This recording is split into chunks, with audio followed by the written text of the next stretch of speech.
زادوں سے تمام علماء اسلام نے نقل کیا کہ حضور نے فرمایا من سنّا سنتاً حسنتاً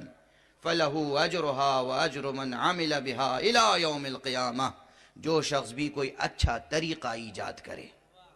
جو شخص بھی، یہاں لفظ سنت نبوی کے لیے استعمال نہیں ہوا،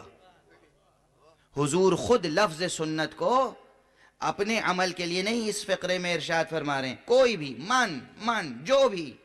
جو بھی من سنّا انہی الفاظ میں ہے یہ حدیث، انہی الفاظ میں ہے، من سنّا سنتاً حسنتاً فلہو اجرہا واجر من عمل بہا الی یوم القیامہ، جس نے بھی کوئی اچھا طریقہ سنت حسنہ ایجاد کی، اچھا طریقہ ایجاد کیا، اس کو اس کا ثواب ملے گا، اور جو بھی لوگ اس سنت حسنہ پر عمل کرتے رہیں گے ان سب کا ثواب ان کو بھی